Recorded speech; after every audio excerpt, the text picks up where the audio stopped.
Hey guys, it's the Broker Builder here. Thanks so much for coming back to the channel. We're here at camp.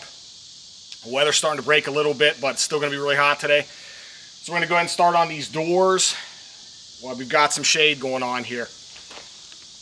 This is a custom size that we made so that we could get our tractor in here. So, what we're going to do is we have to custom make these doors. It's not really anything that you can buy in the store. A roll-up company may be able to make something custom for you, but we're just going to go ahead and make the doors, and we're going to walk you through how we're going to do that today. All right, the first thing I'm going to do, I'm going to take my laser and I'm going to shoot measurements at the top and the bottom because likely this thing is not going to be perfectly square and plumb. Hopefully we're close. So let's go ahead and do that.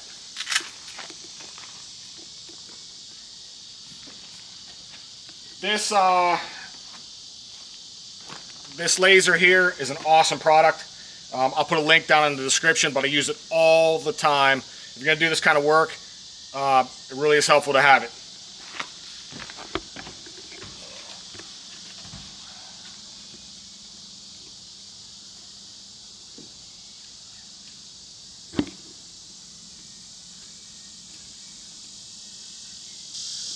All right, my top measurement, I got 5 feet 9 inches, 25 30 seconds. I'm going to go ahead and write it on here so I don't lose it.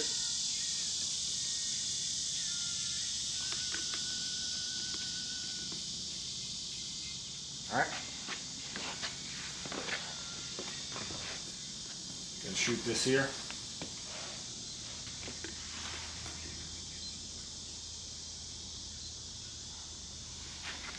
Five feet 9 inches, 21 30 seconds.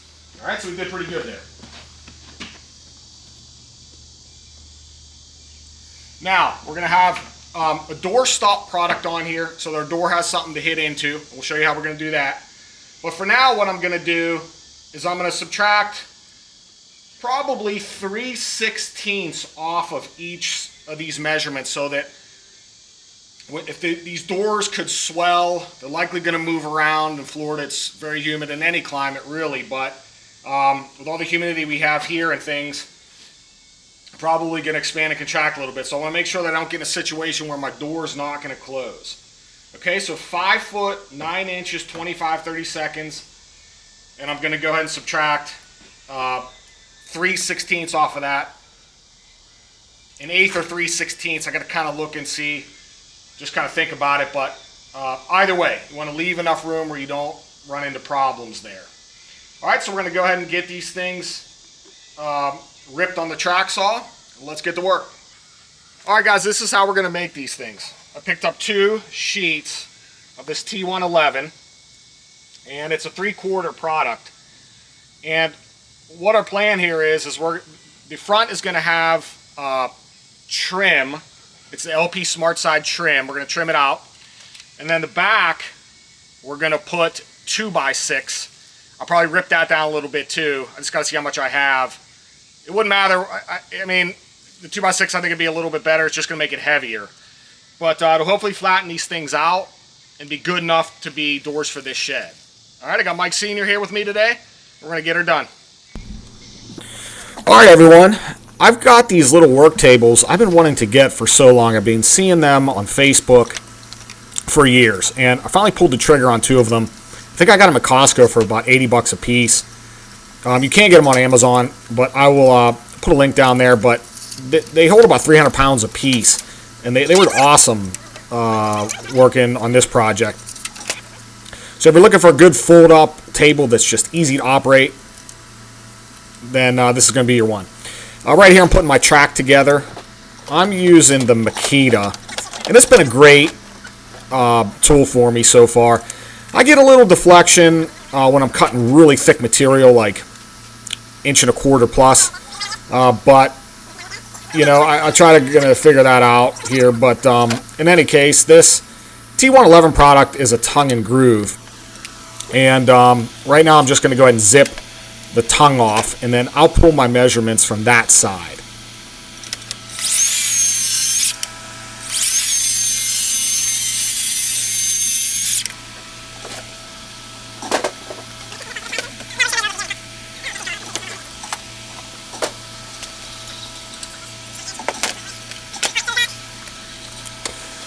Okay, coming up here, I just got a new camera and I was trying out the slow motion feature of it.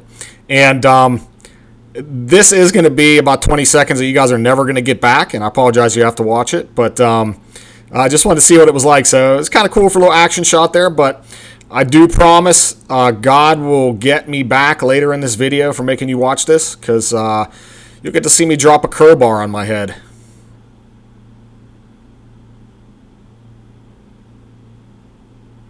And you get to see me almost drop this cutoff on my foot. So hopefully that was worth it.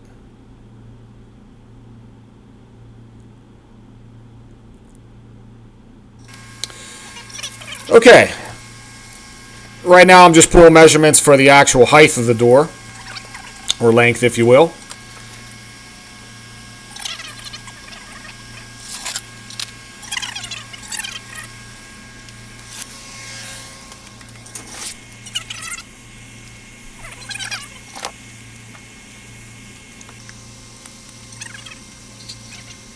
And we went ahead and zipped that off. Looks like it didn't get in the video here, but I do apologize, guys. I'm trying to get better at these videos. I'm filming outside. Like, I've never had this happen, but in a minute here you're going to see it. The sun was just so bright, and it's tough to see a little bit, so I did move in the shade. And this camera kept shutting off because it was so hot. So I'm just still learning how to do all this stuff. But right here you can see us beginning to cut the LP smartside trim that I used on the shed. Same thing. It's an actual 1-inch product, and we're going to go ahead and trim out the front side of these doors with it. Now you can choose any design you want. We just did something real simple with some rails and stiles, and I am using wood glue and some clamps. We're clamping them down here, as you can see, and then I started to hit them with my 16 gauge finish nail. Then later on in the video you'll see we come back when we're doing the back and put screws in through the back. But realistically, the 16 gauge nails and the glue would probably be fine here.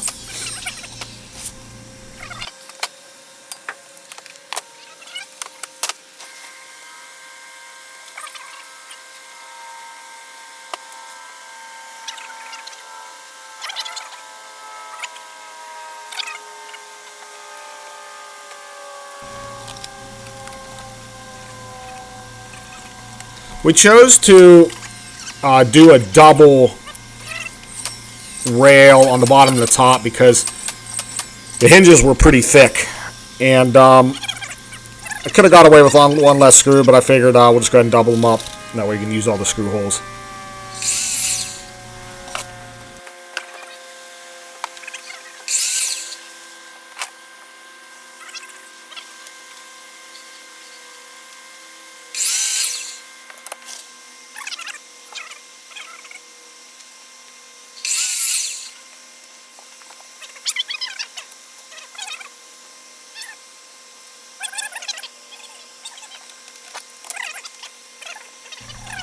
Alright, here you can see us playing around with the hinges a little bit, just making sure that we like the position of them and the look of them.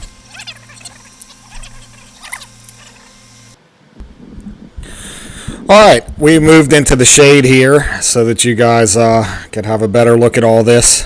And you're always learning when you're getting into a new skill, and obviously photography and videography for me was not something I ever dabbled in, but really enjoy making these videos and sharing what I do and hopefully teaching people things. So in any case, I will continue to try to get better on this stuff so you guys have a more enjoyable experience. So anyways, here we have the doors flipped over on the back, and we're using the full 2x6s. I had enough of them.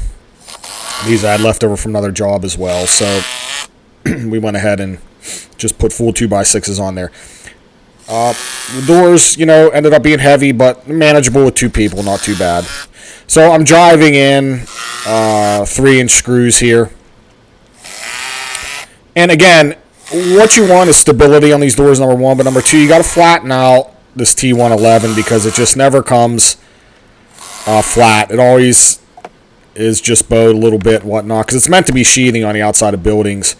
So you're always going to be shooting it into the building anyway, which will obviously straighten it out. But in this case, this worked very well. We put some construction adhesive on these 2x6s and drove them in with screws, and we just did a picture frame on the outside here. If it ever starts to move around more or causes me any issues, I will add a middle piece or maybe even some diagonal pieces. But again, this is a shed in the middle of the woods, and although I like things to be really nice, we're not building a watch here. So hopefully this application can be helpful to you when you're doing your shed doors.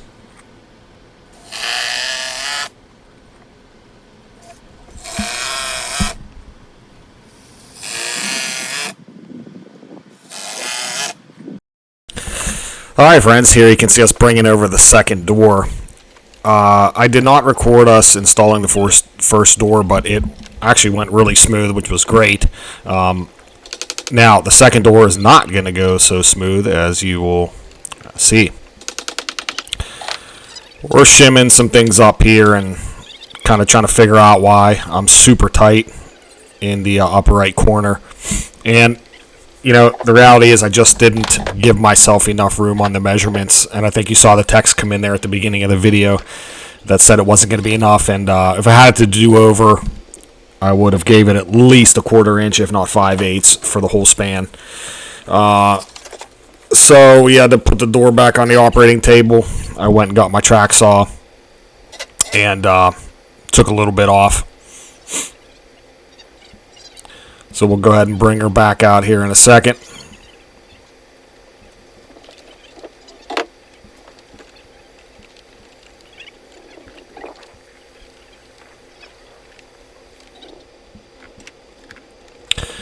And it was still giving us some trouble.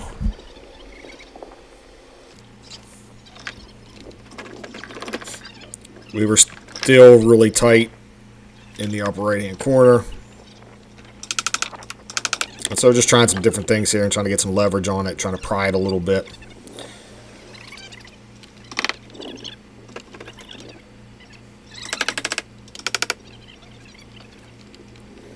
And at the end of the day, we had to put it back on the operating table.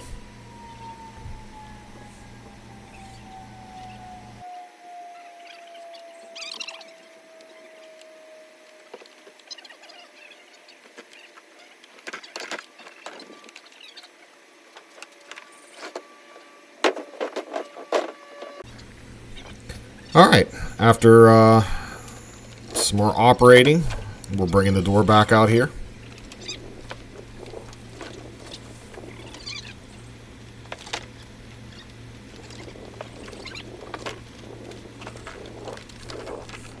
This door was not light.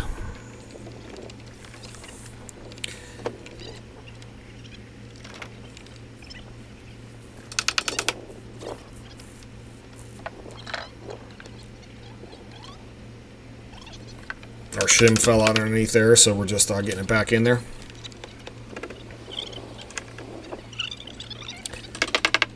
The stud on the left side, or the right side of the opening, if you're looking from this direction, was a little bit bowed, and that was causing some issues. But we got a little block up here and used a little bit of leverage, and I was able to actually get it popped in over here. And now, I know I told you guys earlier in the video you would get to see me drop a crowbar on my head, and I don't know if it was another little clip, because I kind of edited some of these and deleted them, but I think I might have got caught on one of the other clips here. But that ladder right there that I just moved, I'd laid a crowbar up there and forgot it was there and moved the ladder, and man, I think came down on my head. It was not fun, and you'd think after so many years of doing construction you'd learn not to put things on the ladder, but when you're irritated and it's hot outside and you just don't pay attention sometimes. So leave a comment below if any of you have done something that stupid. Well, we got her in there, just finishing up the screws on the hinges. And it wasn't all pretty, but it's not how you drive, it's how you arrive. And at the end of the day, I think they look really good and are going to work perfect for what we need them to. Thank you guys so much for sticking around and watching the video. And if you like the stuff, please subscribe, and it'll help us get to the point where we might be able to start making a few bucks off these videos. And again, there will be a link to all the tools and equipment and supplies we used in this video. And if you're going to have a similar application and might buy any of this stuff, really would appreciate you clicking those links through Amazon. It does give us a little tiny piece of that purchase, and again, everything helps to keep making this stuff for you guys. All right, hey, thanks so much, and we'll see you on the next one. Take care.